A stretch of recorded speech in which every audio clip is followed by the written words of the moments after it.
There's more and more how much I don't know. Okay, so I'm going to actually read something that I wrote a long time ago in relation to quantum mechanics and particle physics that span around the Tower of Babel incident. And the reason why I'm going to read this is because today I had someone tell me that the languages were changed by Satan and not changed by God, which is inaccurate because we know in Genesis that he confounded the languages. Hence, the word Babel in its inference means confusion. So he confused the languages. But someone tried to tell me that calling the name Jesus or calling the Greek name Iusis or calling Yeshua, that you can only call Yeshua, and if you use the name Jesus, you're worshiping Satan because Satan changed the name and Satan changed the languages. But we know for a fact that Satan can't do something like that. Everything that Satan does is by the hand of God, because the hand of God is the only reason why he can even do anything in the first place. But now I'm going to go to something that I wrote a while ago in reference to the Tower of Babel incident. And I'm scrolling down to it. Okay, here we go. So this is from a book that I'm writing. I don't know if I'll ever publish it, but it's called Physics in the Bible. And I'm just going to read from it. But so while on the topic of electromagnetism, let's take a look at history. History lesson in a geological sense. At the time of the Tower of Babel incident, roughly 2500 to 2250 BC, there was a meteor strike on the exact opposite side of the planet.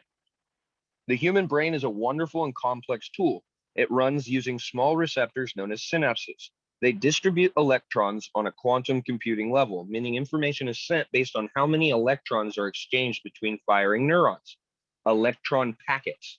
So languages as understood by these synapses is basically a Morse code-like system. 3 electrons means an L, 5 electrons means a W, etc., etc. This is a center there is a center in our brain that receives and interprets the code like binary. This is called the Broca's center. It dictates how a word is formed. Another area called the Wernicke's center, another area in the brain, decides the order of words and the pronunciation dictated to the mouth. It is associated with the motor functions to produce the words audibly. The two centers are connected by a neural pathway or a highway of electrons in the brain.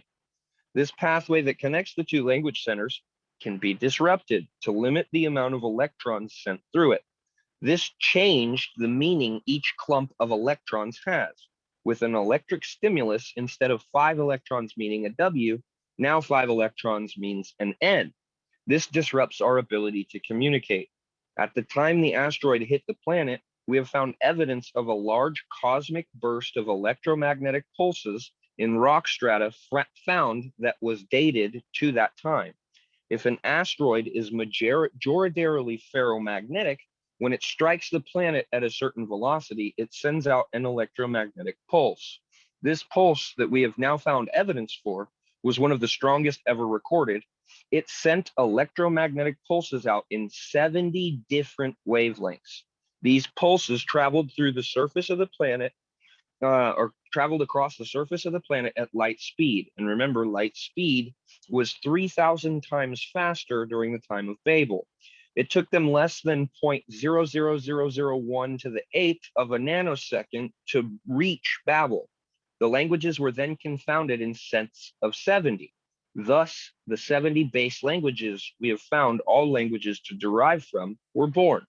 A few minutes later, a major earthquake then shook that side of the planet.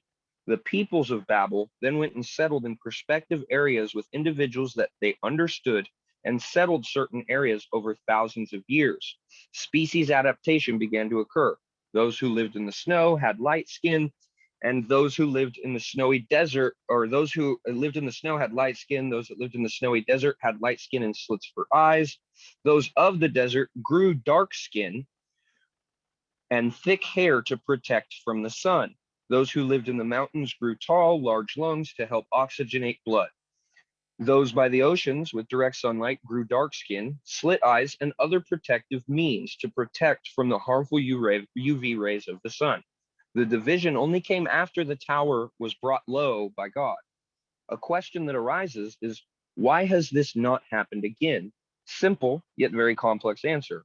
When the event occurred, the pressure on the planet was about 35 atmospheres as compared to 1 now. We live in a pressure of 1 atmosphere. That pressure was very nitrogen rich. Nitrogen acts as a wonderful medium for electromagnetic dispersion because it was non-ionized. It had electrons already in orbit around each nucleus. When the event occurred, the nitrogen in the nuclei then interacted with the superheated plasma and magma from the strike, causing a burst of electrons to be released from the liquefied ferromagnetic rock. This burst of electrons mixed with the already stripped electrons from the air around the impact site, therefore compounding the electromagnetic burst, giving this a broader effect.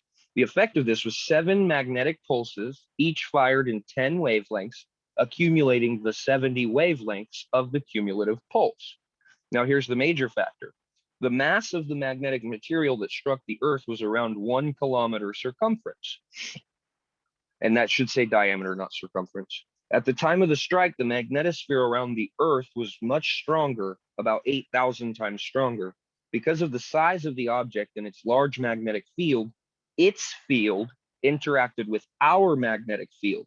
And as it hit the Earth's magnetosphere, a bubble effect occurred. It basically drug the Earth's magnetic field along with it all the way to the surface. And at 200,000 Gauss, the interacting fields, as well as the burst of ionized nitrogen and the compounding effects of compressing 2 opposing magnetic fields, make the perfect once-in-a-lifetime effect that confounded the languages. Since the event, our magnetic field is diminished and is about 8,000 times weaker. Also, the content of nitrogen in our air is about 250 times less. The final factor is that the atmosphere on the planet today is also 35 times less dense. So God's timing is everything. But that was my physics explanation of the Tower of Babel incident. And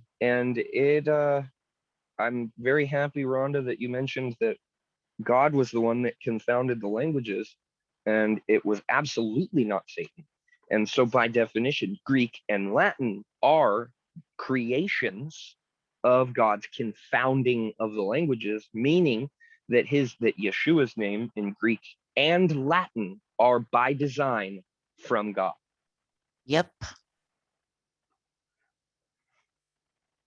Yeah, so that's why I don't worry about the correct pronunciation. People go crazy on that. Yes, I was with a code group, and I won't mention the code group, but I was with a code group that literally vilified me for saying the name Jesus or saying the word God. And they were nice people at first, but after a couple of Zoom studies, they completely changed. And I didn't feel any sort of connection with them. They didn't have anything for me to offer, or to offer me, except for negativity when I'm trying to bring positivity to every situation I'm in. So I felt a disconnect and did not like them. And they're probably going to watch this recording later and get upset. Your positivity. You're positively going to punch someone in the face. Yes, that is true. Hello, Destiny. Hey. I got the baby asleep, so I gotta be What quiet. a cute little baby. Okay. Yeah, no, I am not I was raised in the woods in Alaska. Just for a little background before we start diving into Enoch. I was raised in a place known as Point McKenzie, Alaska, and it is where we lived. It's a very long distance to town, to Wasilla, the nearest hospital.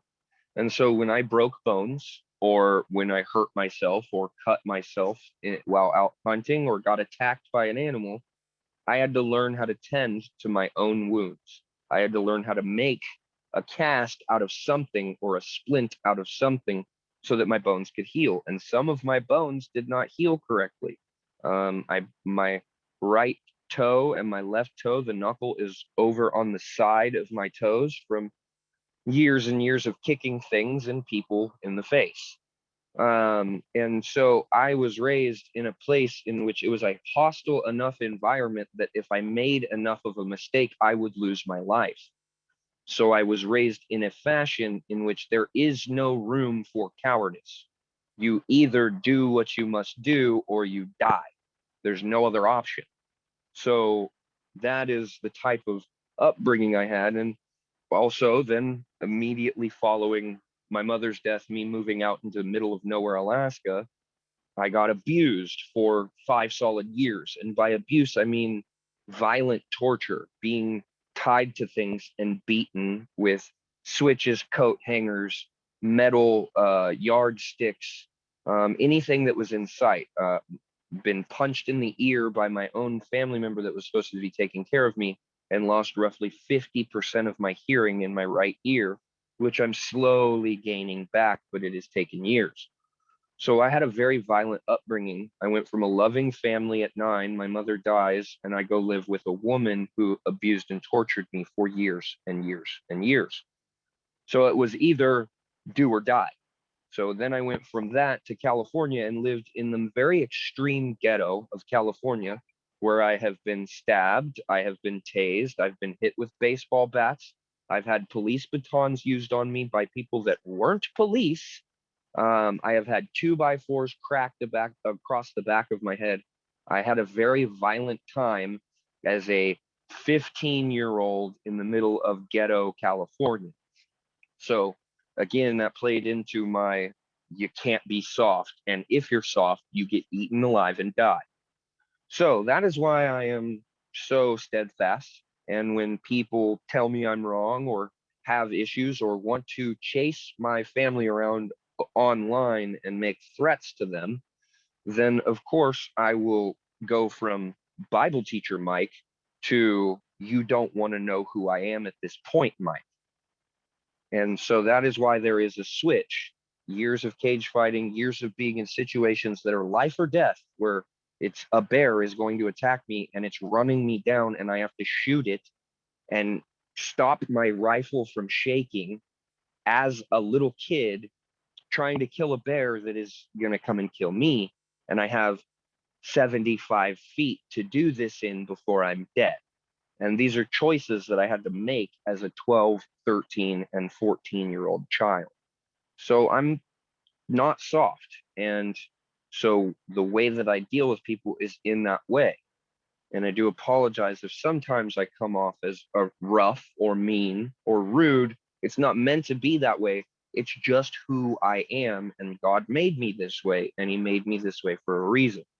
So that's why I'm very appreciative of all you who are in this Bible study, who understand who I am, but you also can see my heart. And that's the important thing here, is that I have a heart for Yeshua. So remember, God used Moses, and Moses was an angry person. God used Jacob, and Jacob was a slick used car salesman. God used Joseph, who was a young, naive child that didn't know anything. He used Jeremiah, who couldn't speak for fear of his age. He used Isaiah, a nobleman who was wealthy. He used David, who was a very violent person. And he used Solomon, who was a very high and proud and mighty person. So God uses who he uses, and it's not up to us who he uses, but it's up to his plan. I never would have thought David was really aggressive like that. I always thought he was I don't know what I thought now. I thought he was had a heart for God. How hard can you be if you have a heart for God? I don't know. Well, I have a heart for Yeshua. I love him with all my heart, and I will literally tear somebody limb from limb that tries to take my soul from me. So, Yeah. and I think I think David was the same way. God literally had David go and level cities and wipe entire people groups out because of the evil seed that they were mixed with. So Wow. David was told that he could not build the temple because there was too much blood on his hands. And so David said, all right, well, if I can't build it, then I'm going to pay the bill for my son. And he collected all the materials that Solomon then used to build the temple because Solomon was innocent of any blood on his hands. Wow. Yeah, so that's just a little backstory on me. And for anybody that's, because I'm doing a recording. So this is going to go on the Trone and the Truth and Tronester Teaches YouTube and Facebook channels. So some of the things I'll address to you and some of the things I will be addressing to the people that could be watching. And so don't take it as me trying to like over explain things to you. I'm just trying to make it very clear for anybody else that may watch this later. But we are in Enoch, and I don't remember where we were. I don't. Do you remember where we were, Roseanne?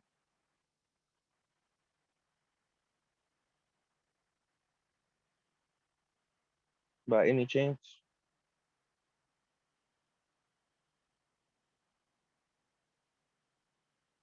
Hello? Can you hear me? We can hear you. Oh, okay. All right. I thought my mic Yeah. cut out for a second. I had it. I couldn't get it on mute. Get it off mute there for a minute. I can hear you. Okay. So do you remember where we are in Enoch? Hang on a minute. I wasn't trying to here get last there. week, so I don't remember. I fell asleep Week very early before that, we were last on. week. Yeah, week before that, we were on 15 or 16, I think. That's what I thought. 15 or Okay. 16.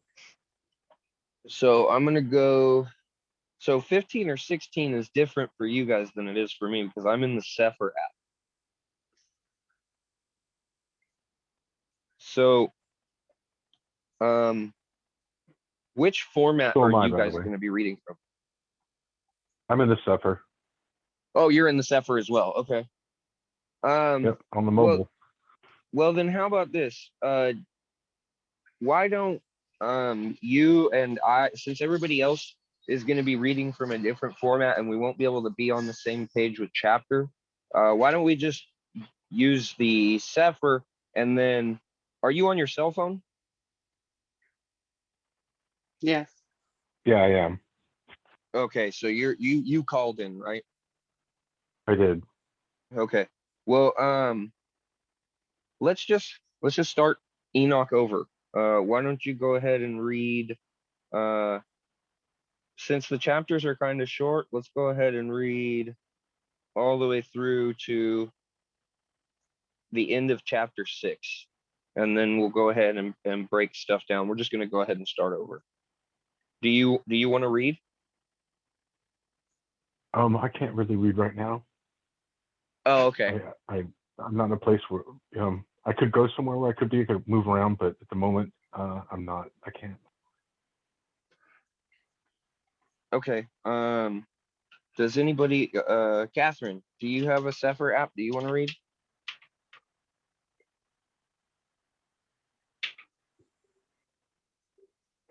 I have this, I have the book.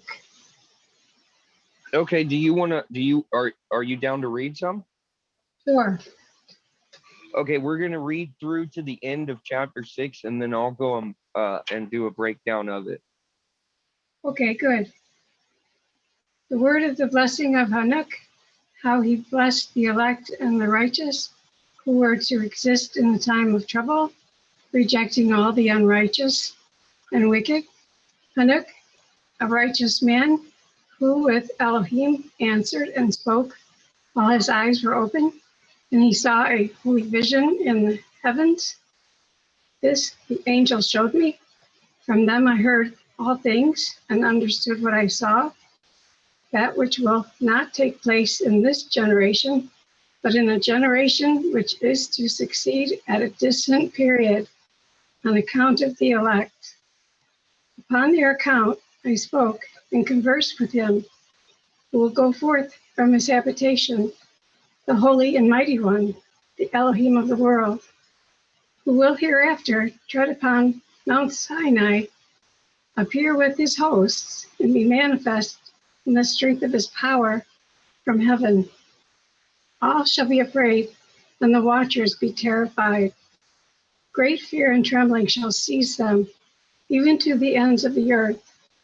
The lofty mountains shall be troubled, and exalted hills depressed, melting like a honeycomb in the flame. The earth shall be immersed, and all things which are in it perish.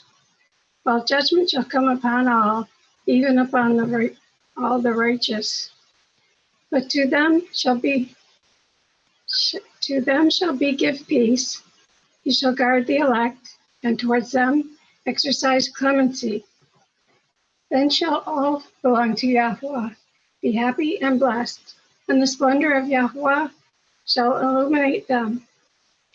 Behold, he comes with 10,000s of his Kodashim to execute judgment upon them, and destroy the wicked, and reprove all the carnal for everything which the simple and wicked have done and committed against him.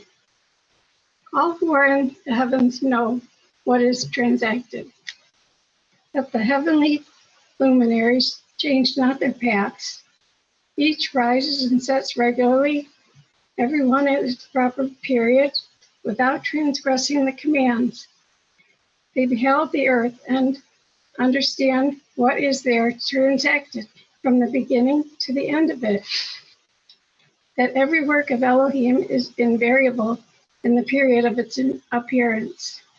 They behold summer and winter, that the whole earth is full of water, and that the cloud, the dew, and the rain refresh it.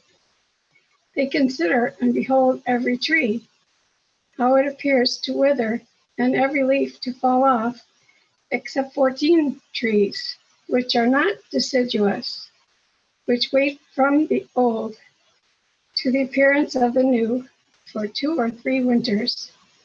Again, they consider the days of summer, that the sun is upon it at its very beginning, while you seek for a covered and shady spot on account of the burning sun, while the earth is scorched up with fervid heat. You become incapable of walking either upon the ground or upon the rocks in consequence of that heat. They consider how the trees, when they put forth their green leaves, become covered and produce fruit, understanding everything, and knowing that he who lives forever does all these things for you, that the works at the beginning of every existing year, that all his works are subservient to him and invariable, yet as Elohim has appointed, so are all things brought to pass. They see too how the seas and the rivers together complete their respective operations. You endure not patiently, nor fulfill the commandments of Yahweh, but you transgress and calumniate greatness, and malignant are the words in your polluted mouths against his majesty. You withered in heart, no peace shall be to you. Therefore your days shall you curse, and the years of your life shall perish. Perpetual exacerbation shall be multiplied, and you shall not obtain mercy. In those days shall you resign your peace with the eternal maledictions of all the righteous, and sinners shall perpetually execrate you with the wicked. The elect shall possess light, joy, and peace, and they shall inherit the earth. But you unholy, shall be accursed. Then shall wisdom be given to the elect, all of whom shall live, and not again transgress by impiety or pride, but shall humble themselves, possessing prudence, and shall not repeat transgression.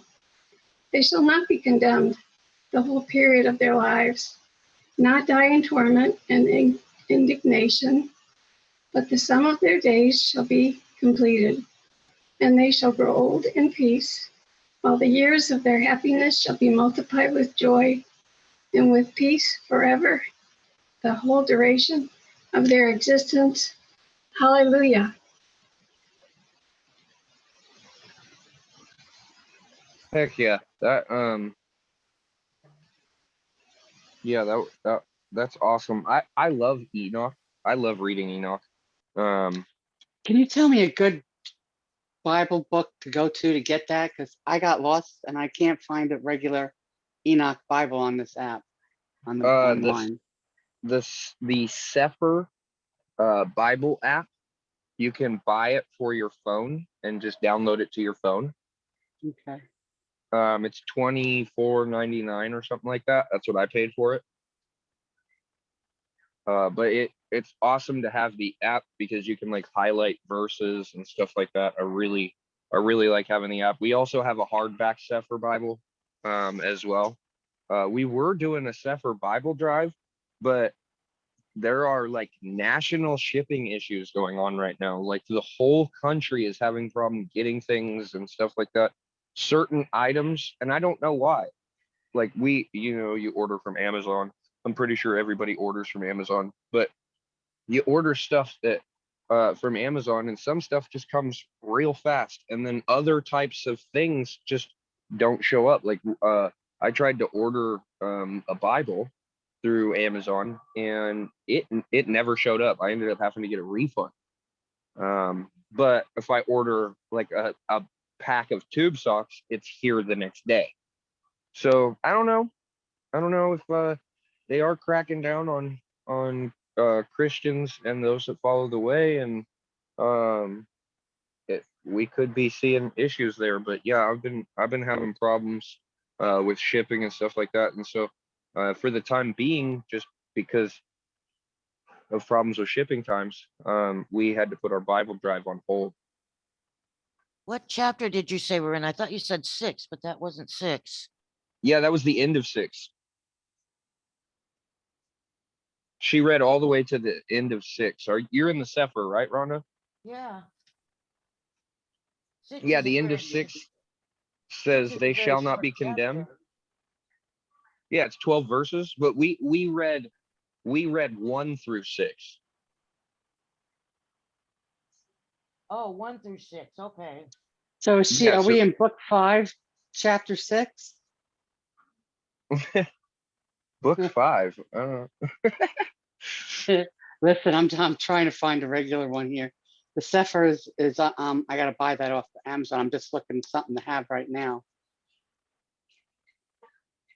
Let me find one and I'll put it in the chat. Jeez, I had one on It's my also, laptop. it's in the App Store. That's where you buy it. For your phone, if you want that. Okay, that's the App It's a Store. pretty good app. Yeah, you just type the Sefer Bible app, and if you've got an Android or an iPhone, you can get it. Okay, I'm going there right now. Yeah, it doesn't take real long to download, so if you buy it right now, then you'll be able to follow along real easy. But for anybody else, I'm gonna put in the chat Enoch. Okay, so CCEL is the company, or is the one that a lot of people read from. Okay, thank you. Copy link and put it in the chat. Yeah, there we go. And it's in there.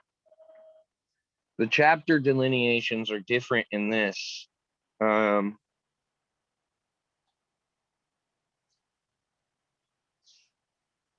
Yeah, so chapter 6, so we're at the end of chapter 5 in the one I put in the chat. But I am gonna well, before I do my breakdown, does anybody have like any questions about what was just read?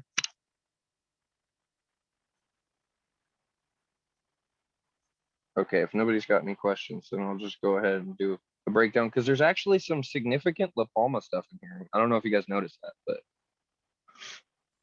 okay, so the word of the blessing of Enoch. Now, before I go into this, I'll just do a little bit of for anybody that's watching later, I'm going to do just a little bit of background on Enoch, right? So Enoch is the son of Adam. He is pre-flood. Many people believe there are scholars that believe that Enoch was the actual original builder of the Pyramid of Giza, because of the Pyramid of Giza's such accurate depictions of biblical information. It was built pre-flood, definitely, because we have the evidence of water intrusion at the area where the capstone would have gone. And that's many, many meters above the floor of the desert. And it's already sitting at an elevation slightly higher than sea level. So for the seas to have ever been at that height is basically impossible. The only way it's possible is the flood account and its accuracy. And that is evidence to the accuracy of the flood account, let alone the rest of the information. But a lot of people believe that he built the Pyramid of Giza. Now, the interesting thing about the Pyramid of Giza is that it is in a place that at the time was known as the Kingdom of Salem. So post-flood, you see that Abraham pays tithes to a man known as Melchizedek, who is the king of Salem. Well, Melchizedek is a title. It's not a name. A lot of people mistake that it's a name, Malchi, right? Melech means king. And Zedek which means righteousness or holiness. So the name Melchizedek means a king of holiness, or a priestly king, basically, is what the title is. So it's a title, not a name. And common mistake that people make is that the order of Melchizedek is an order after a king's name, but that's inaccurate.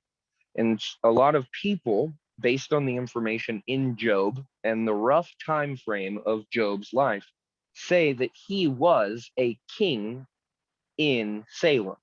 So if the king of Salem holds the title of Melchizedek, meaning a priestly king, then that means that Job would have been in that same order of Melchizedek. Now, because the pyramid, we have evidence that the pyramid was built pre-flood, and a lot of people associate it with Enoch because of crazy accurate depictions. Like, it depicted the volume of the Ark of the Covenant in a room known as the King's Chamber. There is a sarcophagus that many people thought was a place where people would be buried, like a tomb. But nobody has ever found evidence that there's ever been any dead bodies in there at all. There's no evidence of it, no organic tissue that's been left anywhere, and they can't find any evidence of that piece of information. So that's the missing link to meet the requirements for people saying that it was just a Egyptian tomb. So knowing that its sarcophagus in there matches the exact dimensions of the Ark of the Covenant's description in the first 5 books of Moses. It also accurately depicts, based on its position, I was recently informed of this, its position is 299,849,832, which is, and those numbers might be off, but that's just right. It's 299. The speed of light as of September 23rd, 2019 was measured as 299, the same coordinates that the Pyramid of Giza sits at. Now, we know that the speed of light changes throughout time, and that it used to be much faster, so that we can take that almost as a time code, like the builder of that pyramid, knowing that it eventually in time, the speed of light would match the coordinates, put it in a specific way to be a pillar or a signpost for those of us living in this time to know this is the time that marks a period that shall lead to the 7-year tribulation. Now, or 3.5 years of it is tribulation, and the first half is not known as tribulation, but woes and other things occur during that first 3.5 years. But we know that the position of it is a timestamp for us living in this day, and the fact that the speed of light just recently became that speed gives air that Enoch, if he did build that pyramid, knew physics, mathematics, quantum physics, quantum field theory, spooky action at a distance, which is something that Einstein mentions, the ability for particles to communicate at great distances instantaneously with no time dilation between them.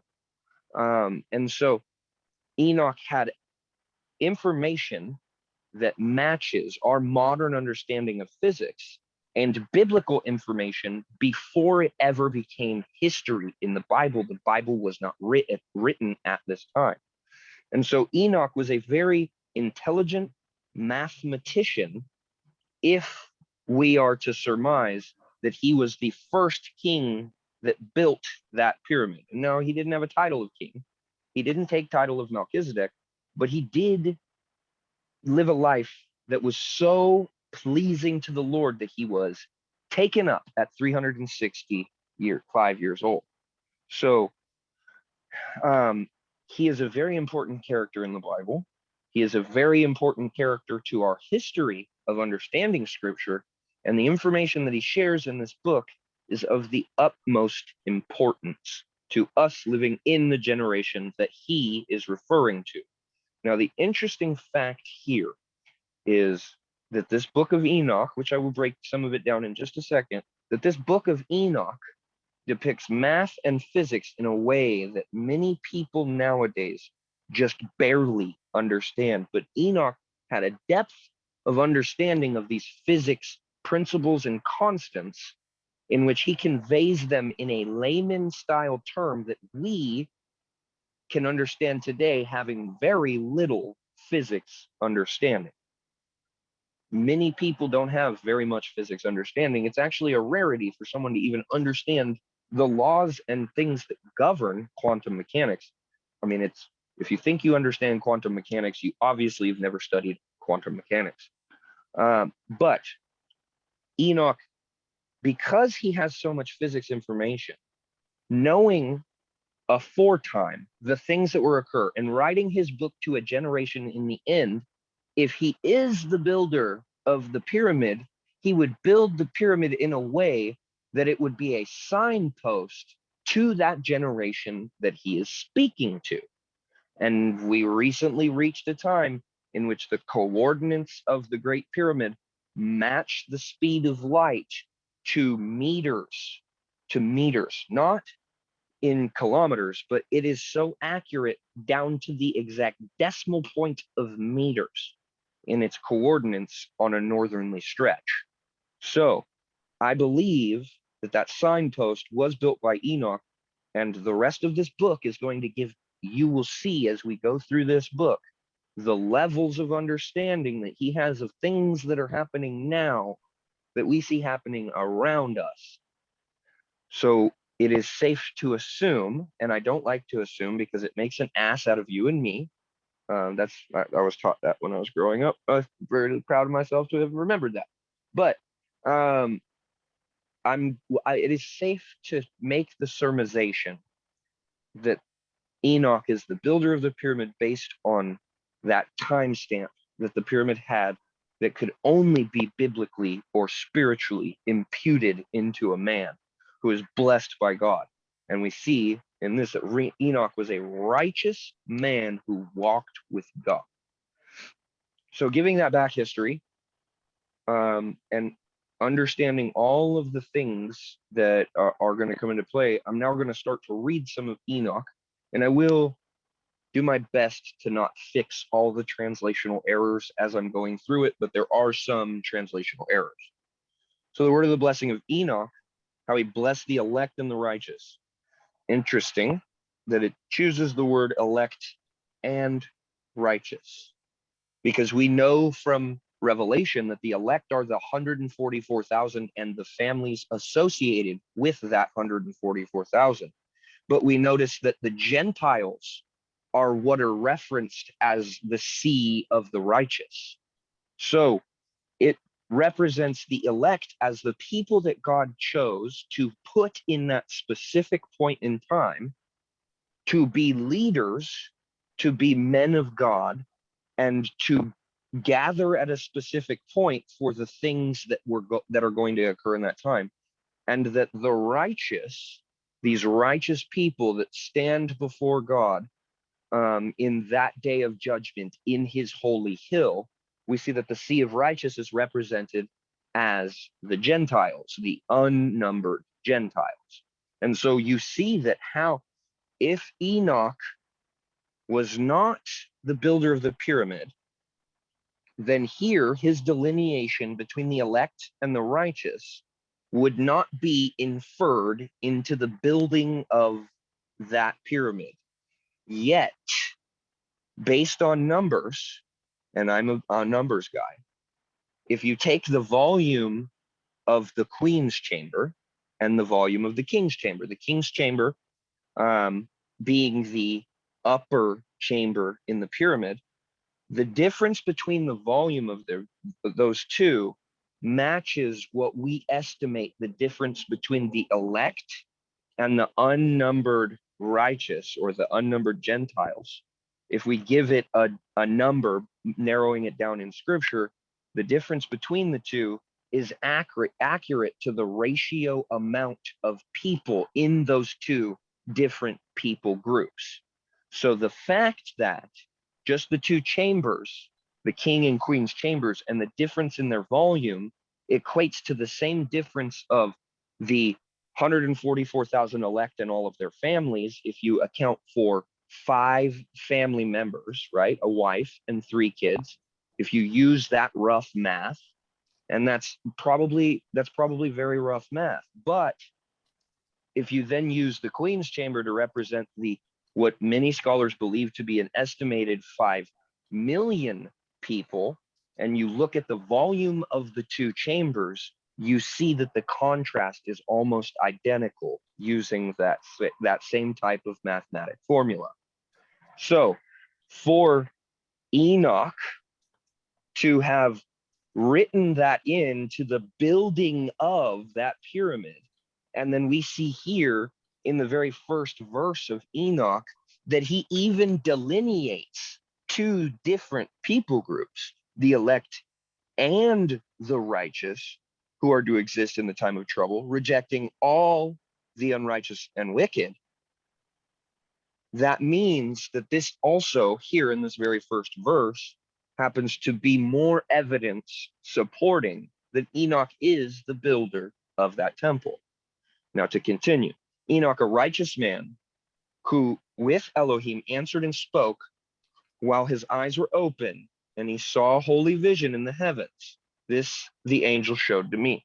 Now the actual Enoch, the scroll of Enoch, words the end of that verse slightly different. It says, there was a righteous man who was shown in a vision in the heavens, which the angels also showed to me, Enoch. That's how it's worded in the Hebrew scroll of Enoch. So the fact that it's worded that way differently is not a very important factor, other than that means that there was another person that was considered righteous that was also shown that vision in the stars, but did not understand what they saw.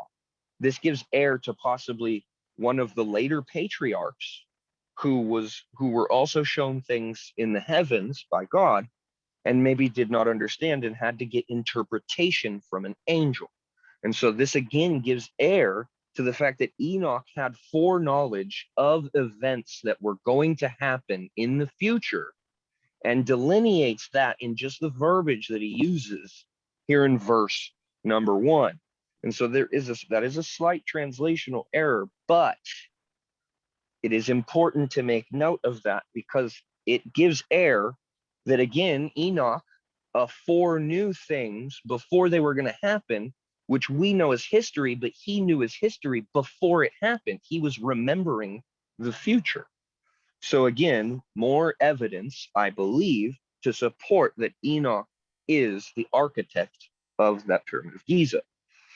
From them I heard all things and understood what I saw, that which will not take place in this generation. So he knows that his generation is not the one that's going to see or feel or experience any of these things, but in a generation which is to succeed at a distant period on account of the elect.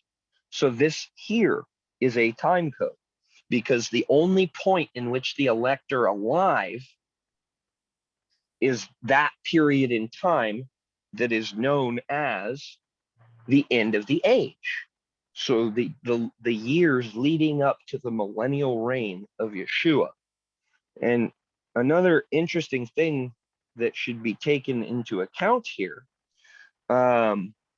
is that it mentions to succeed at a distant period on account of the elect. So if we can accurately say somebody today is an elect, then we can accurately say that we are in the generation that Enoch is speaking about. Now, this is not for me to show to any of you, and I'm not going to. It is my code that I have done in the codes. But I can tell you that the term elect is in the code that is associated with my name. I had no doubt because my whole life, Yeshua has spoken to me and told me that he has plans that he is going to unfold in my life and things that he has for me to do. And we know what the elect are. So if that is true, and I'm not saying definitively it is true, I am telling you that it is in the code associated with my name, but I don't know the inerrancy of the codes, so I can't take it as concrete until after this La Palma incident occurs. If the codes accurately depicted La Palma, then the codes are accurate in the other things that I find in depiction. So, but it does say elect on my code. And if that is true, and I'm not going to assume 100% that it is true, I like to make small while the Lord makes big, and I will let him do that. But if that is true, then the fact that I'm an elect, it means that there are another 143,999 other people who have a connection or have a plan to the end times that is known as the elect, right? These 144,000 people. That means that there's others out there at the same time that know or feel as if they are an elect as well. And if we live in a generation in which people not like know for a fact that they're an elect, but they feel as if the Lord has elected them for a journey that is coming, that is soon to come to the head, and what we see in the things around us, we may be living, not maybe, we definitively are living in the age that Enoch depicts in these books, or in these chapters that he writes. But this is a time code because it says on account of the elect. So this generation, this end of the age, is not the elect are just to experience it, but this end of the age was made specifically by God on account of the elect, meaning that they can't exist in any other time but the end of the age, and also meaning that the end of the age cannot happen until the elect are here. And if you feel the same way that I feel, as we are waiting for something that God is pulling that bow back to release, and we're waiting for it, if you feel as I do, that we are at the end of that age, then we may be reading words here in Enoch that are directed directly to us. So upon their account, I spoke and conversed with him who will go forth from his habitation, the holy and mighty one, the Elohim of the world, who will hereafter tread upon Mount Sinai, appear with his hosts and be manifested in the strength of his power from heaven. Verse 4 is a reference to Mount Sinai, the events which occurred in which Moses experienced. Moses is much longer after Enoch, many, many years after Enoch, actually.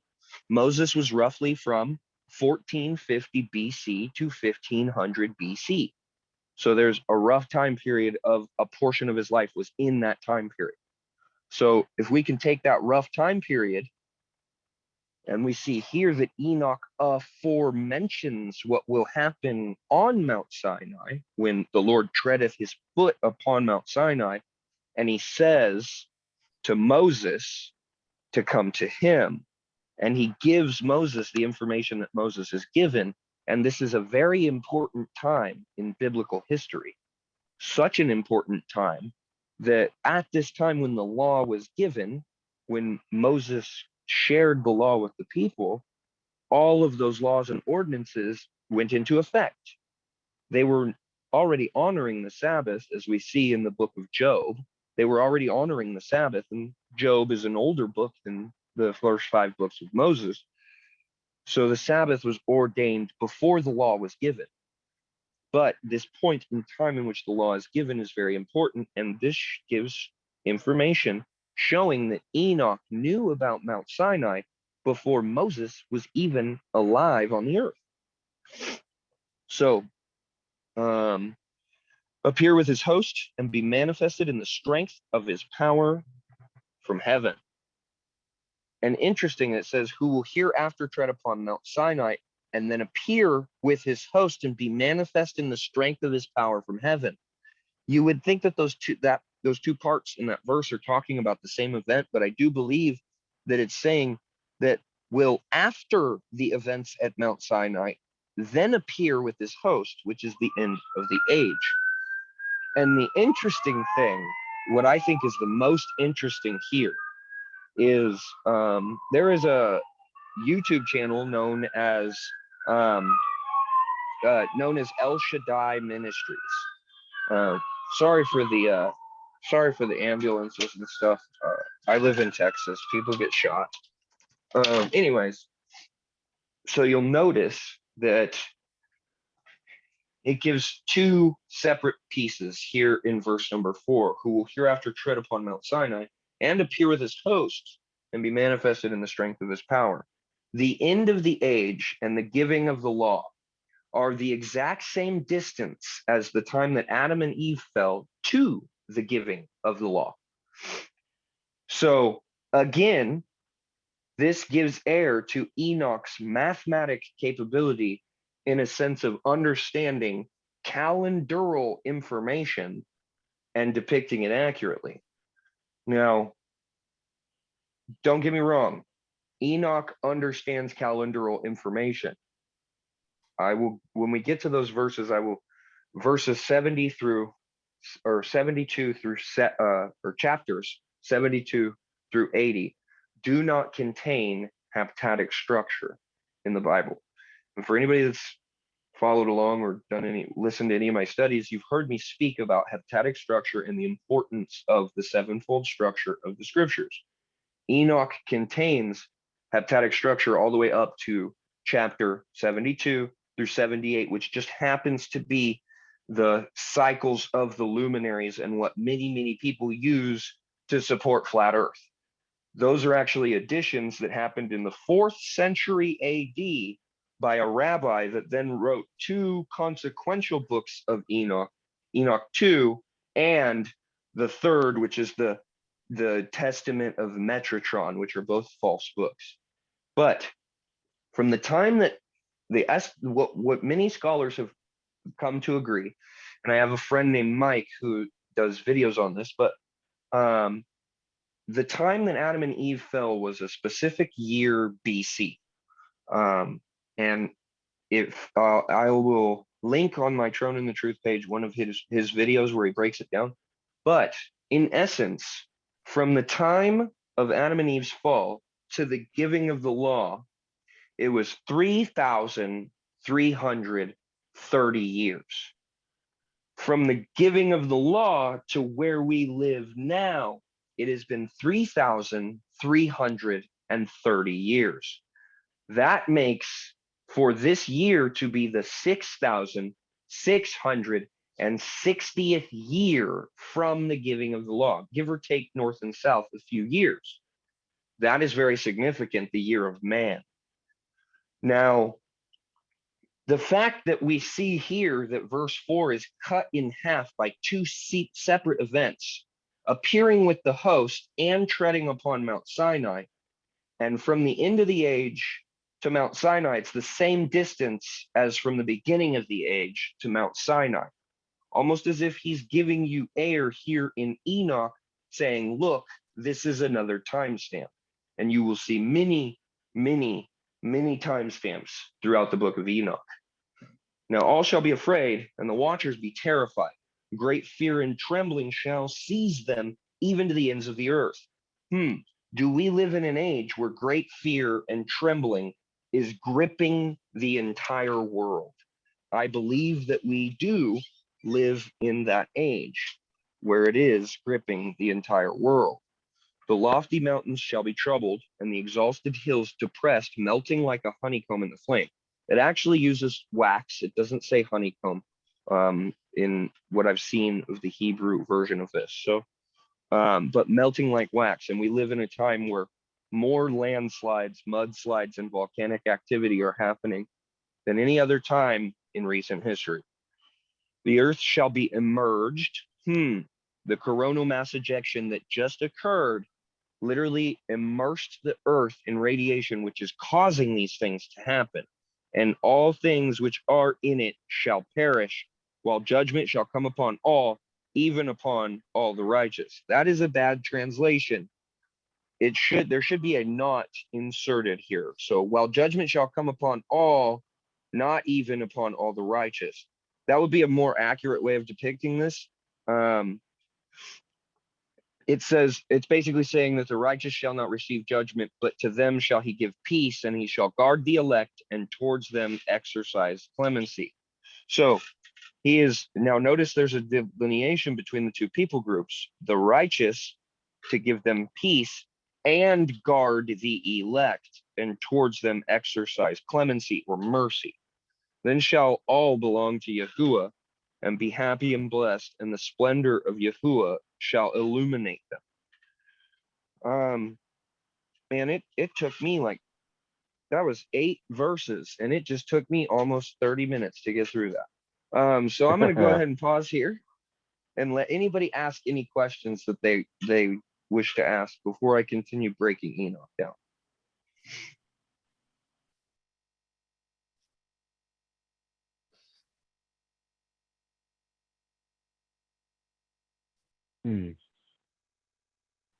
Somebody's I got to had have a one, but I question. can't think of it. I had one, but I can't think of it right now.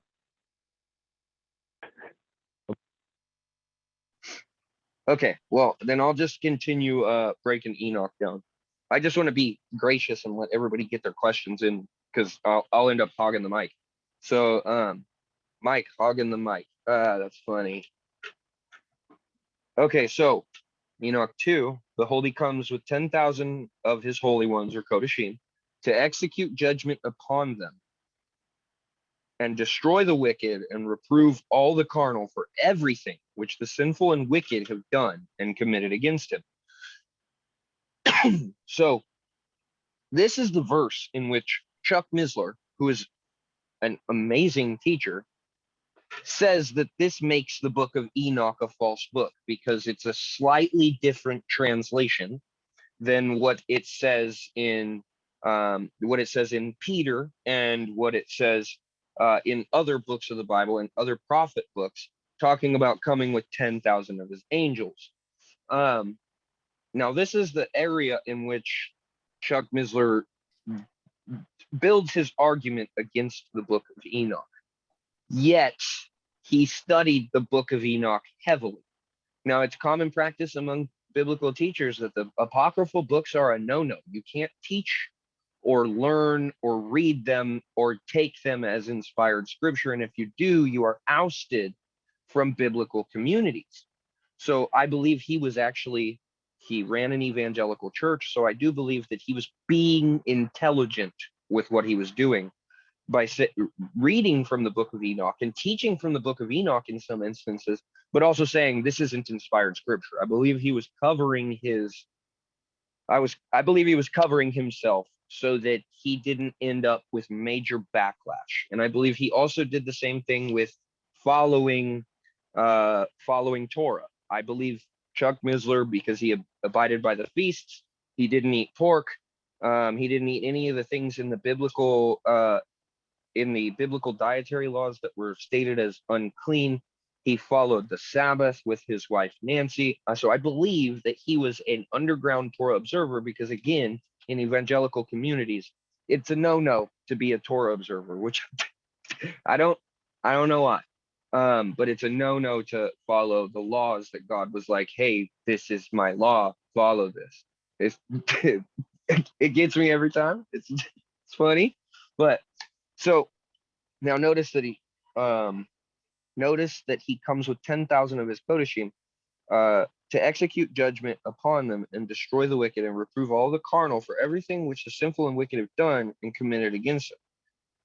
Execute judgment upon them, right? So the interesting fact is that it says holy ones. Many translations will put this as angels, but it really truly says holy ones. And that's what I believe that Chuck was missing, is the fact that it says holy ones. It's referencing thousands of people, not angels. Holy ones can be taken as people, but holy ones can also be taken as the elect in most instances, because you see in other books of the Bible that it refers to this people group known as the elect as the holy ones, or the sea of righteous people are referred to as Gentiles. They're referred to as this people group is referred to as elect, or the holy ones. So that interesting delineation, I believe, is what was hanging Chuck up. But if there was anything hanging him up at all, because he was a very intelligent man, I can guarantee you he wouldn't throw a book like this out the window, especially of his good amount of knowledge in the book of Enoch. But he comes with 10,000 of his holy ones to execute judgment upon them and destroy the wicked and reprove all the carnal for everything which the sinful and wicked have done and committed against him. I mean, the Bible typically gives air that the people of God are gathered, and that when they're gathered to fight against evil. A lot of people will take it as a rapture. You could call it a rapture, I guess, because you're being taken up into a holy mountain. That's what's referenced, not a rapture. So you could take it in any way that you want, but so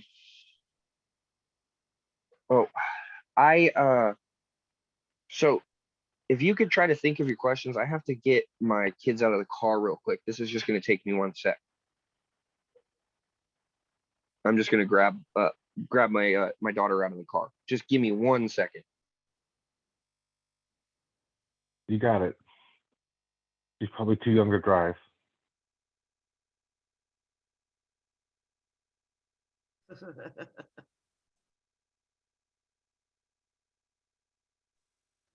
I find it interesting that Enoch built those pyramids. You know, whatever he was, those all of that. This is that Nazca lines. It goes around a perimeter of the earth somewhere. They said it all meets in the same little section in different countries. Pretty wild. Yeah, I think the astronomy of it is well interesting. I didn't hear when he said that Enoch lived, but I think it was before Noah, right? Or no? Yeah, No. I think that, I don't He know No, if was it's like that's Job's He was the seventh from Adam. seventh from Adam. That's right. So yes, before Noah. Yes. I think He so. was Yeah. he was Noah's grandfather. Mm. Oh, excellent. Thank you. Oh, Nice to have this all broken down, because you don't get these in between the lines when you read in the Bible. Okay, I got her out of the car. I'm gonna Is she gonna trying keep. to drive? did she get it No, started? I'm not. I'm not driving. I'm on the porch. They just showed up, and I had to help get my daughter out of the car. She's sound asleep in her Yeah. car seat, so I'm just gonna set her down next to her bassinet and let her sleep in her car seat. I am not gonna wake her up. There's absolutely no way. Good call.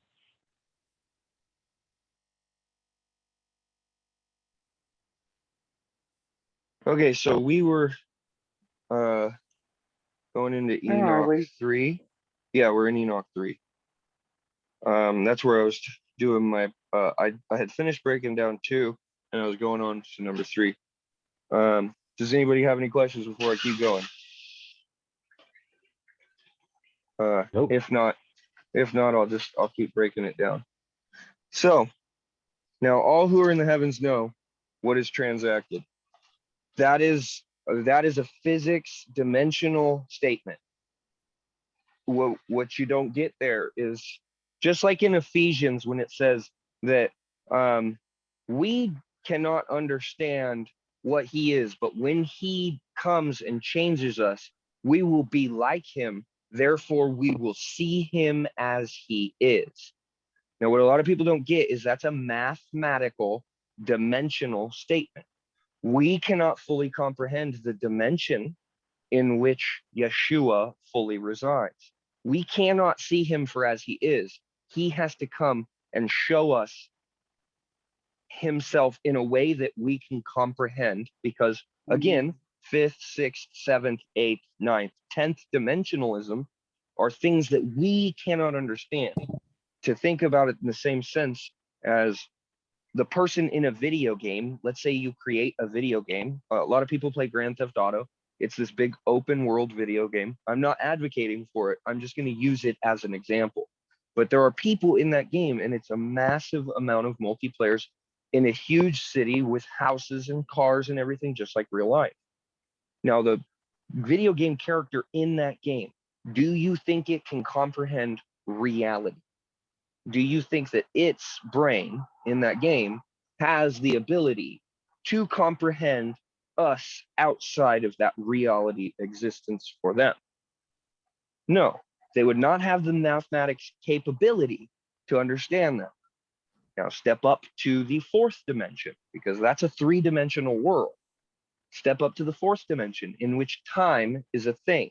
In that video game, time means nothing.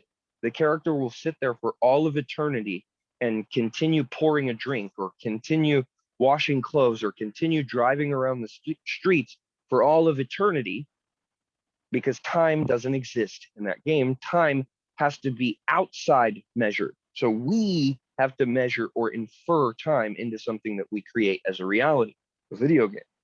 Whereas we live in time, that's our highest comprehension of the world around us. Now, dimensions are curled in upon the dimensions that they contain at 10 to the negative 33 centimeters, or 33 meters, 10 to the negative 33 meters.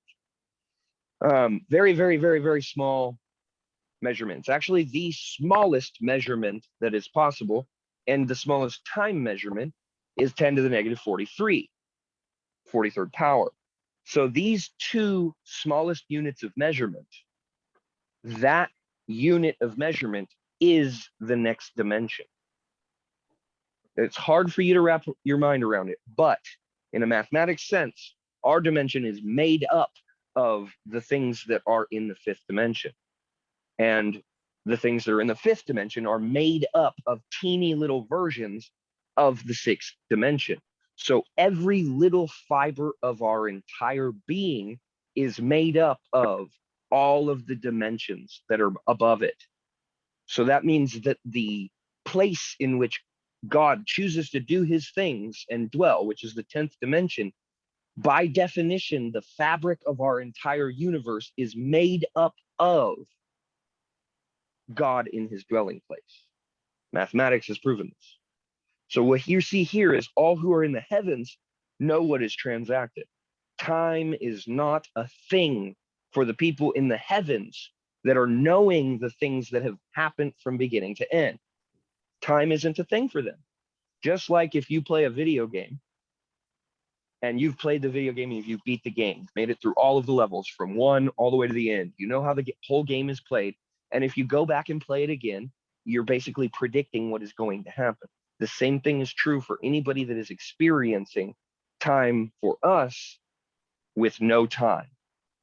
So all that are in heaven that can literally see the dimension that we live in, but time doesn't affect them. They can look at any part of our dimension at any time throughout all of eternity in an instant, because time is not a thing.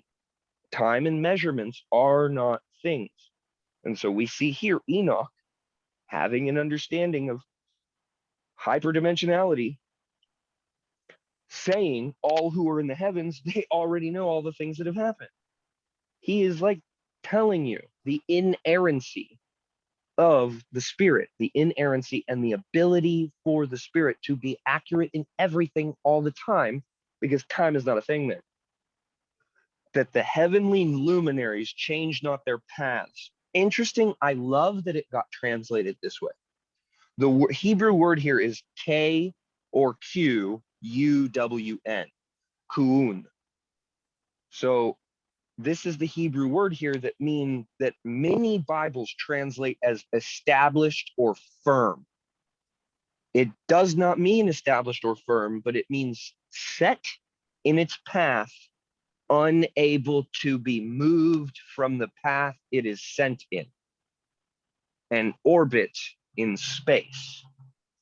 And it's interesting that the translator chose to delineate and diverge from the flat earth movement, which I so wonderfully love. Definitely not a super big fan of the flat earth movement in a sense. But, oh, what happened to Roseanne? She got kicked out. Oh, no. I wonder- Are there any people listening that are flat Earth? Just curious. There probably will be. There definitely will be. If you have something to say to them, please, by all means, Bart, say your piece. Oh no, I literally was just curious if it's something that I've studied as well, and I'm not a fan of flat Earth either. Although I appreciate the rigorous critique of science and scientific method that it sort of keys on. That so I like that part of it, but in terms of literalism, I do not. Yes, they like to take things oh so literal. Oh so literal.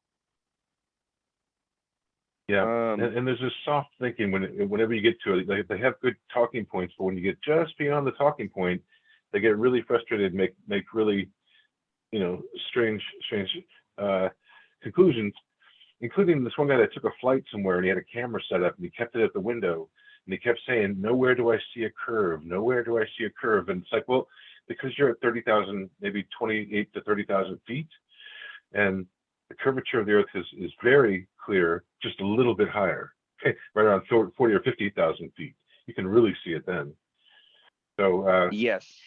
Anyway, that type of thing. Have you ever been in a so there is a military cargo plane that flies at an extremely high elevation, something like 39 or 40,000 feet. And there are lots of videos online of them in that plane taking photos out the window, and it distinctly shows the full curvature. But at the top of Mount McKinley in Alaska, and I've climbed Mount McKinley before. There's a lot of people that do guided tours and stuff to do rock climbing there. I've climbed. There's basically a trail that just goes all the way up to the top of it. But you can see the curvature when you're like halfway up it. You can like tell. You just can tell. Mountains start to become like, as you're getting up higher, things that you couldn't see start to come into view because your viewpoint is getting higher and higher. And you literally watch things appear in front of you that you wouldn't have been able to see at a lower elevation. Yeah. Wow. Wow. Yeah, there's a mountain known as Sleeping Lady in Alaska, and you can't see it from the base. You can't see it a quarter of the way up. But when you start to hit the halfway point, you start to see it peak over the mountain, the mountain range that's right in front of you. And then as you get higher, it peaks all the way up over the horizon till you can see the whole thing.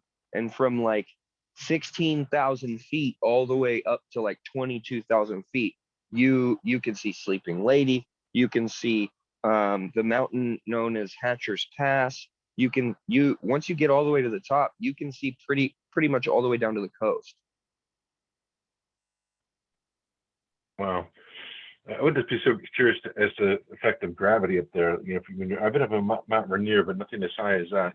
But gravity's got to be so attenuated up there, and I wonder if you can have the sensation that you can feel that it's a little lighter.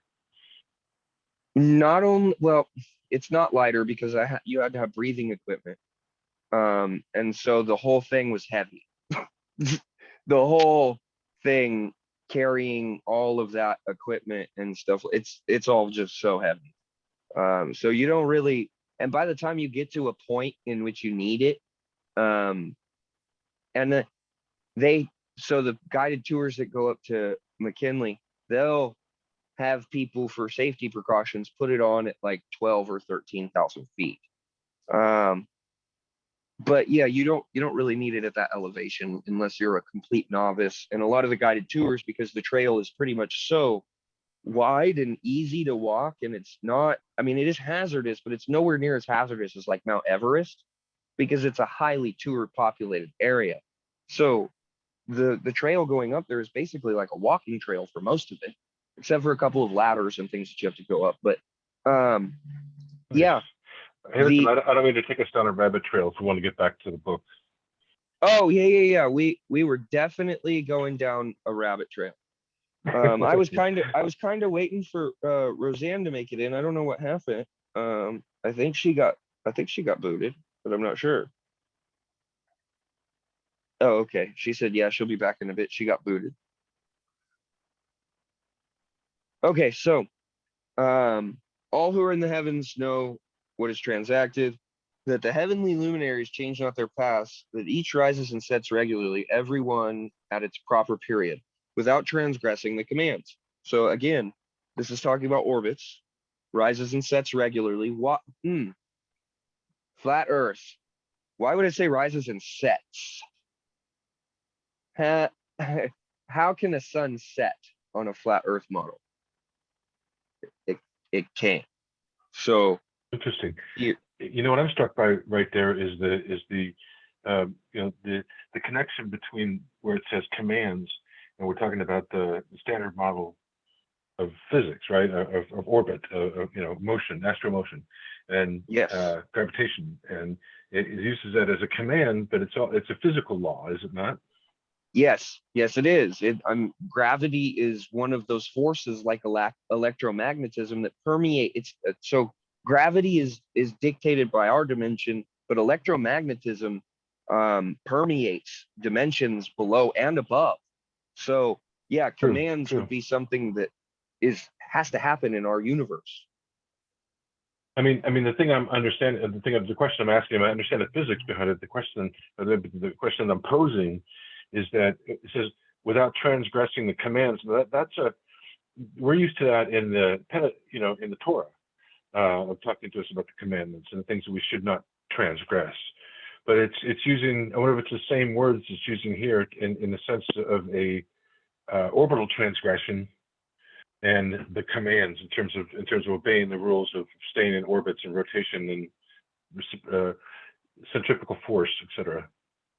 You know what I'm saying? It's interesting. That is a good hypothesis, and I believe it would fit because so the Hebrew word for commands is one word is used for the 10 commandments, which are to not be broken, and then one word is used for the statutes and other things. And I believe that because the translator here accurately translated rising and setting, not changing their paths nor transgressing, I would believe that this would be the same word used for commands as the 10 commandments. So I believe you're probably on the right track there for physically interpreting this. So they behold the earth. Or if I can, I'm sorry. Or we could say that if the beginning of the verse 2 talks about the heavenly luminaries, and we often have a double entendre here. So you might be using the object of heavenly luminaries, or they're very aware of astronomy at that period of time, and the consistency of it. So he may be using a metaphor for two different things, or a double entendre, we should say. So again, he curves back to that proper period, meaning that not going out of line and not transgressing the commandments. And anyways, I think it's permeating on the second verse here. I agree. Now that you say that, right? So the heavenly luminaries change not their paths; they do not depart the way, and that each rises and sets regularly, everyone at its proper period, meaning the feasts, right? So the feasts that are dictating harvest and things like that, without transgressing the commands, whether it's the laws of physics or whether it's the commandments of God. You're totally right about that. That's awesome. Beautiful. That's a really interesting thought. Yeah. Keep going. So they behold the earth and understand what is there transacted, all the things that have happened from the beginning to the end of it. Now he gives literally, he is like saying specifically, they know all of the things from the beginning to the end. So that every work of Elohim is invariable in the period of its appearance. They behold summer and winter, that the whole earth is full of water, and that the cloud, the dew, and the rain refresh it. Interesting. Enoch lived in a time before it rained on the land. So we know Enoch is seventh from Adam, or the seventh son of Adam, right?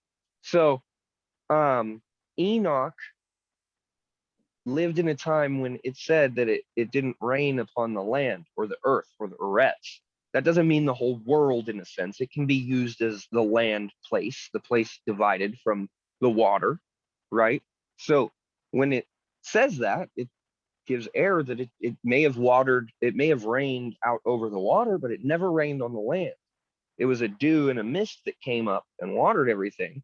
And then Enoch tells you about the thing happening there. The whole earth is full of water, and that the cloud, see the cloud and the dew, right? So the mist that comes up and the dew that comes up refresh it. But then he tells you about something that hadn't happened yet in his life, but then happens consequentially later, is rain. It happened during the time of Noah for the first time upon the land. Imagine Noah trying to tell everybody, hey, rain's a coming, and it had never rained before. They didn't even know what rain was. So for Enoch to have the wherewithal and foreknowledge, again, I believe that this is more evidence supporting the fact that Enoch was the builder of the Pyramid of Giza. But they consider and behold every tree, how it appears to wither, and every leaf to fall off, except of 14 trees which are not deciduous, which wait from the old to the appearance of the new for 2 or 3 winters. And an interesting fact is that there are many genus of tree, but there are 14 specific genuses and their associated off branches of evergreen tree. So interesting. How would Enoch know this? Because in the time of Enoch, the pressure on the planet was much greater. There were no evergreen trees.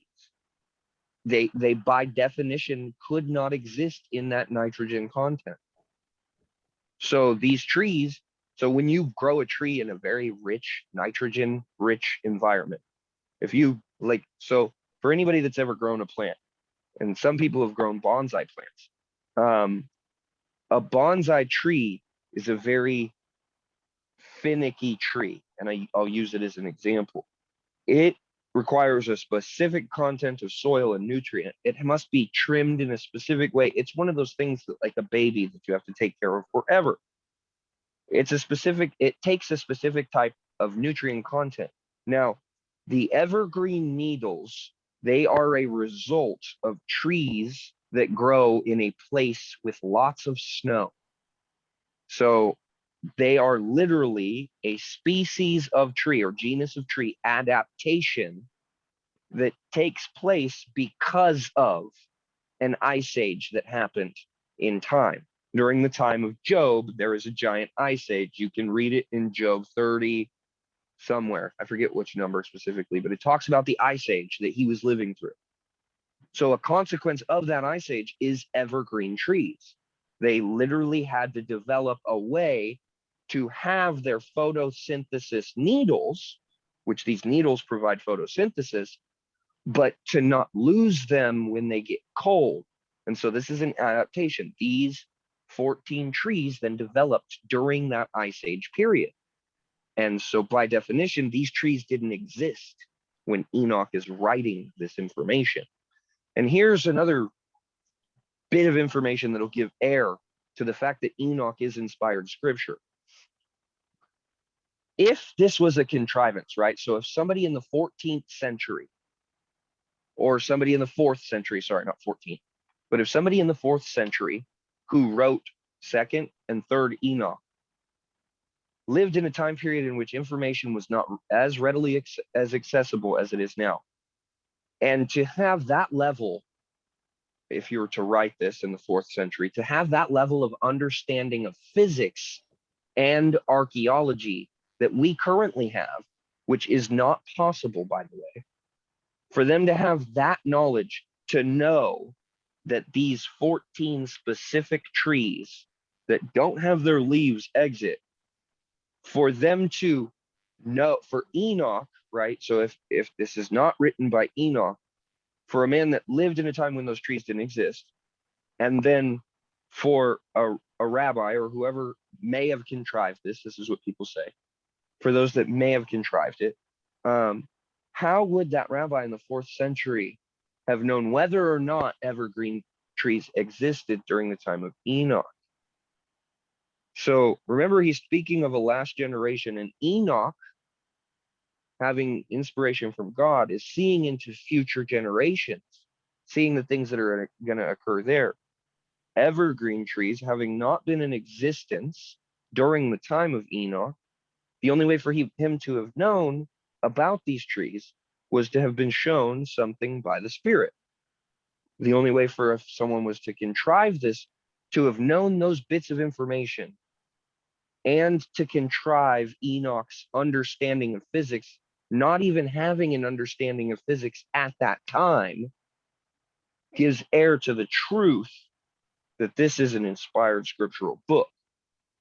You'll see when we get to chapter 72 through 70 or through 80 that you'll see the way it is written and the way that it is put together is completely different than the rest of the book.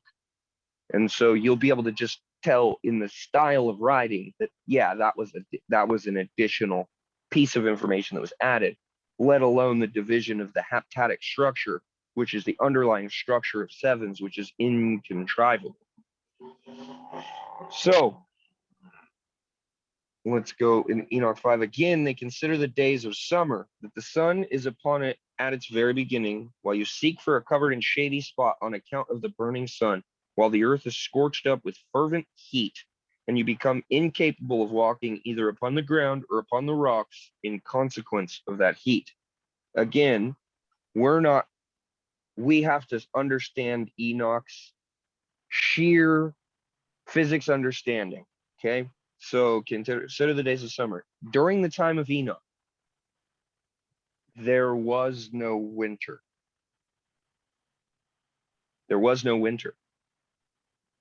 Because of the immense amounts of pressure and heat that were naturally on the planet, their temperatures would have been probably a good 40 or 50 degrees hotter than we currently live in the hottest temperatures on our earth. And this was just natural for these people that lived at this time to deal with that. That was not considered hot. And when you start getting into cold temperatures for people that are built for those specific hotter, more pressurized environments, when you start to get to cold temperatures, people start to die if they were born pre-flood, because their body is built for that type of pressure and temperature. So it would have been constantly the same temperature most of everywhere around the globe. The axial tilt of the earth at the time, if we understand the time frame that Enoch lived in, which is roughly the time of Noah, which is roughly a little after 4000 BC. Noah, during his time, lived from one generation of high pressure, high heat. The earth changes at the flood, and then he lives in a completely different environment that is conducive to growing grapes. How is that possible? Grapes weren't able to be grown before, but the pressure changed, and now the grape trees that we see. Alex Arnold, and this is your last chance to win a Ford Sprinter van with an $80,000. I don't know who's. I heard somebody's TV. But anyways, Enoch didn't have summer and winter and spring and fall. At the time, the type of plants that were alive at that time were much different than the type of plants that we have now. And so for Enoch here, consider the days of summer. How would Enoch would not have had a summer? So again, the Spirit's prediction to Enoch of the things to come and the accuracy of the heat that we're dealing with now that we think is heat, but he would not have, his understanding of all that is paramount to understanding how intelligent and understanding Enoch truly was. Remember, there was a righteous man that was shown a vision, and Enoch also was shown that vision, but Enoch understood it. So it again gives error to the understanding of Enoch. Now we're in chapter 6. And they consider how the trees, when they put forth their green leaves, become covered and produce fruit, understanding everything and knowing that he who lives forever does all these things for you, that the works at the beginning of every existing year, that all his works are subservient to him and invariable. Interesting. Enoch lived in a time in which these things had not happened. The works at the beginning of every existing year. So that's a biblical feast. Typically, the Hebrew New Year is associated with, depending on which calendar people go off of, it always changes, but it's right around the Passover time. And so the beginning of the beginning of the year would have been a work or a feast, a thing that God requires for us to do. Many evangelicals will say, oh, that's work-based faith to honor the feasts, which are considered Sabbaths. But this is, again, giving air to something that these biblical feasts, either they were a thing for the time of Enoch, or again, Enoch is being shown our generation, where that is a thing that is prevalent in our society right now as an argument between whether or not we should observe them or not. Are subservient to him and invariable, yet Elohim is appointed, so are all things brought to an end. That's what it should say here, not brought to pass, but it brought to an end. That's what this verse should say. They see too how the seas and rivers together complete their respective operations. You endure not patiently, nor fulfill the commandments of Yahuwah, but you transgress and culminate greatness, and malignant are the words in your polluted mouths against his majesty. You withered in heart, no peace, no shalom shall be to you. Therefore your days shall you curse, and the years of your life shall perish. Perpetual execration shall be multiplied, and you shall not obtain mercy. And let's make a delineation here. Grace is being given something that you don't deserve, and mercy is not getting something that you do deserve in a punishment sense. So shall not obtain mercy. Mercy is having your punishment removed from you. So, and this is saying that these people, whoever these people that he's referring to, people and those that partake with the fallen or the demons and things like that, that the things that they do, it's all gonna be held at account, and they will not obtain mercy, meaning that they will get the punishment that they deserve, because we serve a just God. In those days shall you resign your peace with the eternal maledictions of all the righteous, and sinners shall perpetually execrate you. You with the wicked, the elect shall possess light, joy, and peace, and shall inherit the earth. But you unholy, shall be accursed. Then shall wisdom be given to the elect. What verse are you on? Verse 10. Sorry. Of chapter 6? On chapter 6, yeah. Okay, thanks. All right. Then shall wisdom be given to the elect, all of whom shall live, and not again transgress by impiety or pride. Oh, I love this verse. Then shall wisdom be given to the elect. So if the code that I did for me is correct, and God considers me one of his elect, which would be awesome, I'll take that as a win. if that's true. And I'm not saying it is, I'm not saying it's not. All of whom shall live. Interesting point of view. This is talking about in the end days. It's saying that they shall live, right? So if you are raptured, here's the thing that a lot of people don't understand. You can't inherit heaven. You can't go to heaven as flesh and blood. Paul says that. Flesh and blood do not inherit the kingdom of God. So if you can't inherit if you can't go to heaven with flesh, you can't go to heaven with flesh, but it says all of whom shall live and not again transgress by impiety or pride. By definition, if you're gonna live, you're not going to heaven at that time, right?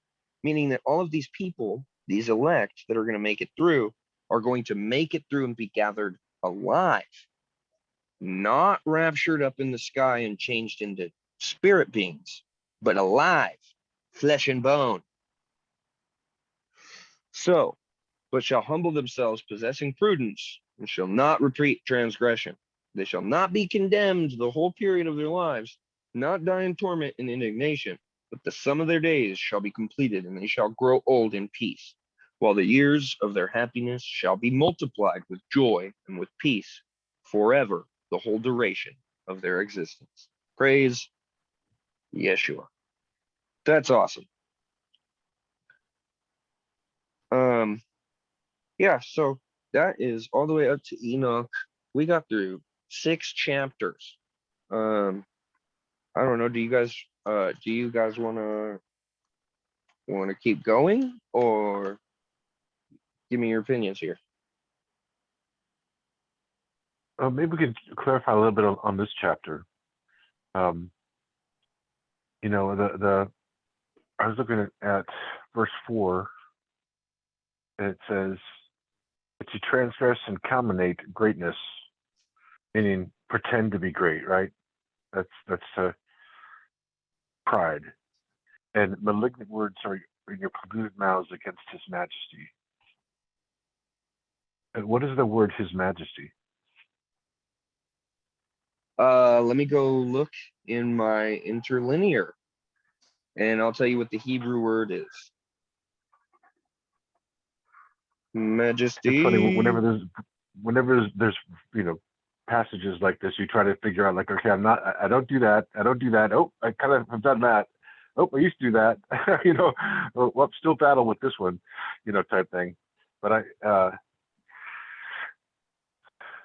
so glad I read this. Such good timing. I agree. So it's Ga'ava.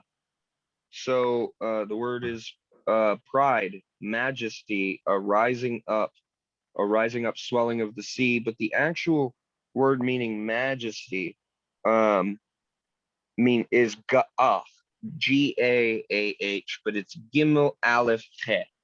And the word means not to have pride, but to grow up, be exalted in triumph.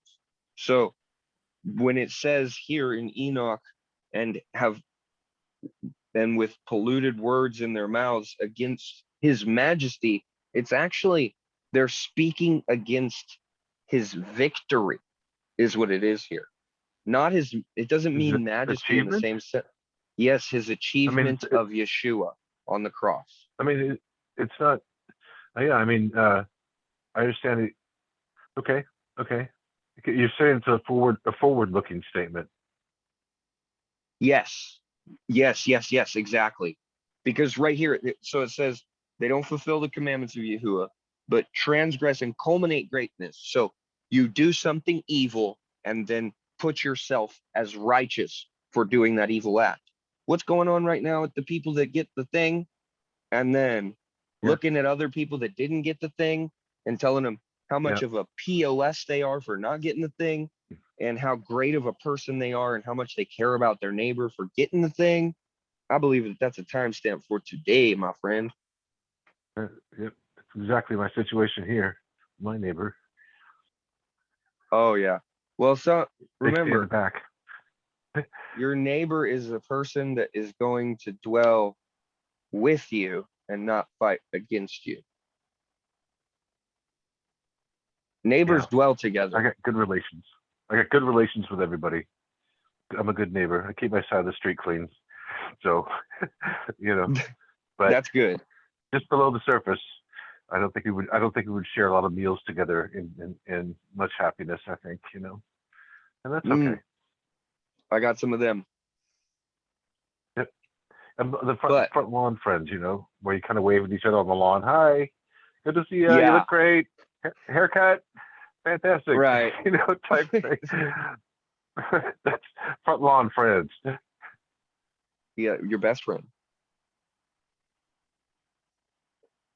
Well, and malignant are the words in your polluted mouths. Interesting Right. choice of verbiage here that it chooses the word polluted. The Hebrew word for polluted is the same word that means defiled. So I'm gonna pull Wow. it up right now. Okay, so so Psalm 106:38, and shed innocent blood, and the blood of their sons and daughters are cursed, whom they sacrificed to idols of Canaan, and the land was polluted in their blood. Interesting verse connection, but let me go and look at the Hebrew word for polluted because it does mean defiled. Yes, be profaned, be Yeah. defiled. It's hanep. Yeah, it's hanep, and the word is polluted, but here in this context, and your defiled mouths against his majesty. So defiled. What defiles your temple right now? What is the abomination of desolation? What defiles your temple right now? I believe this is a timestamp for the world that we live in right now. Wow. Wow. It so accurately depicts the world around us, does it not? I mean, I'm such a skeptic, but I it's just my logical mind can no longer formulate ways in which it is not. Yeah. That's the best way I've heard somebody put it. Like, I'm gonna be honest with you. When I go to the store sometimes, I can't even wrap my head around the amount of stupid that I run into. And it's like, not to be offensive. If anybody's offended by the word stupid, I'm so sorry. But the people are putting boots on their face, and people are putting boots on their face to go into stores. People Yeah. are taking bread bags and wearing them as gloves. People are wearing raincoat, hazmat, spill-proof suits with respirators to go to the grocery store that 2 years ago they walked through happily, shaking hands with people. We live in the dumbest, we have the most access to information, but we live in the stupidest generation ever. Ever. That exact same thing earlier today. That people today think they're smart, but they are the dumbest generation in the history of the world. I know, and so this is, we're gonna go on kind of a little side talk right here, and I do apologize for those who are following along in the study later to watch this, but this is how our Bible studies go, so you're just gonna have to deal with it. But we live in a generation of the dumbest people, and this is a generation of the weakest people. Weak, like weak in mind, weak in body, weak in spirit. So when those weak hippies with gauged ears and braided hair, with pink and black fingernail polish, wearing a dress but having a beard, when those people want to come and do things to my family, I am not a weak generation. I am not weak at all. I don't die easy. So if they do decide that they want to come do any of those things to my family, I am a man of iron in a land of men wielding adult toys. So, and that is a blessing from God above by far. And I'm very thankful that God made me into who I am for the age that I live in. I'm very, very, very thankful. But continuing. Oh, we already finished Enoch 6. Yeah, we had gone back to verse 4 and 5, and 6, 7, I think. It's just a very solemn thing. Number 7, verse 7 says, "In those days you shall resign your peace with the eternal maledictions of all the righteous," which is so interestingly phrased, and I'm so curious what the words are. Internal maledictions. What is it? In verse 6 it says perpetual execration, which is like perpetual curses shall be multiplied. And this, and the thing is that it seems harsh, but it turns out that malediction is slander. Yeah. Slander, yeah, and so when you, turning on your neighbor, like snitching and stuff. Oof. Well, verse 9 says, "The elect shall possess light and joy and peace, and they shall inherit the earth." Which is one thing awesome. I want to say is, I moved from California to Arizona and now to Illinois, and there was always this element in the Bay Area and Oakland of just absolute contempt for the society that we live in and the justice that we seek, and people with faith and people that look like me. And just kind of was this undercurrent that was always there back in the 90s when I was in college there, and it was always this fringe. And now it's like this spirit has just spread over the past really 10 to 15 years, I would say. It hasn't always been like this, and it's deeper than they think, because when people give themselves over to this kind of dominant spirit of our age, they really start to hate and loathe people, and the contempt that they have.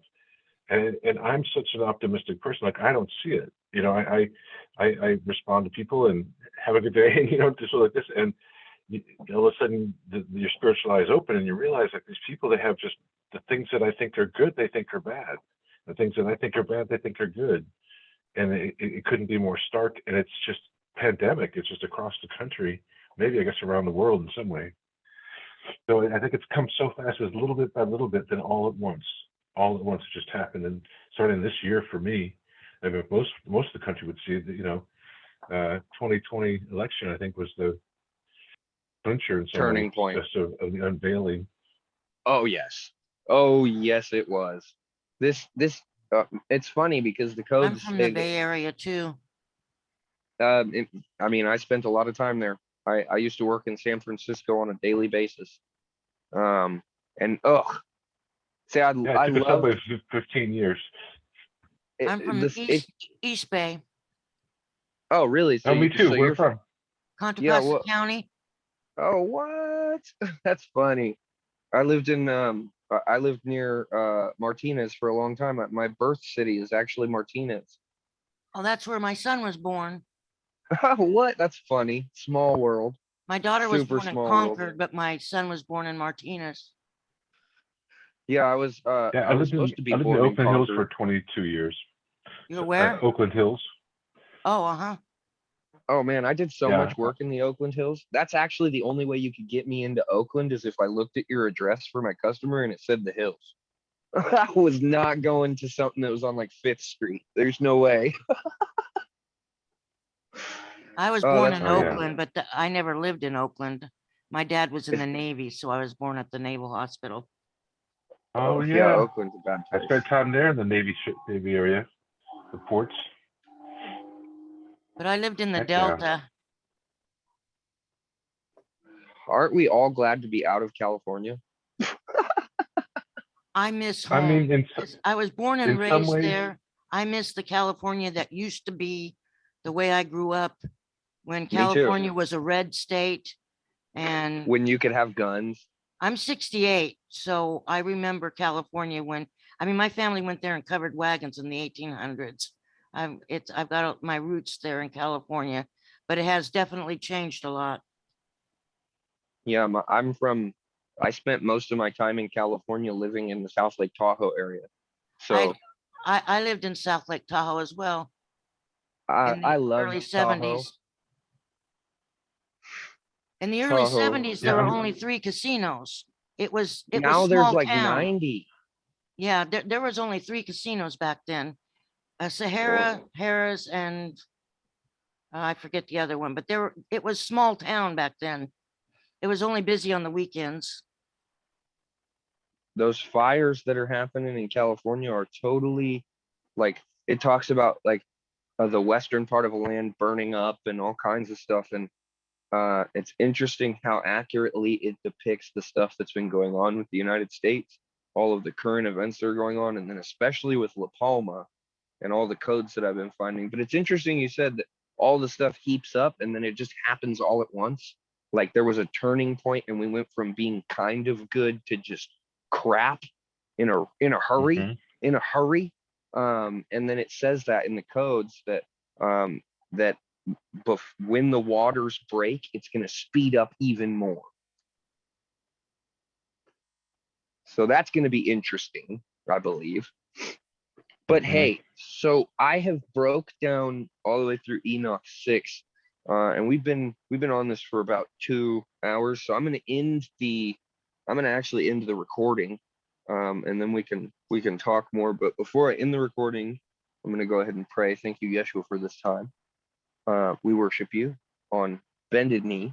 We ask you to mold us into the people that we are supposed to be, so that we can execute the things that you have for us to execute in the coming days.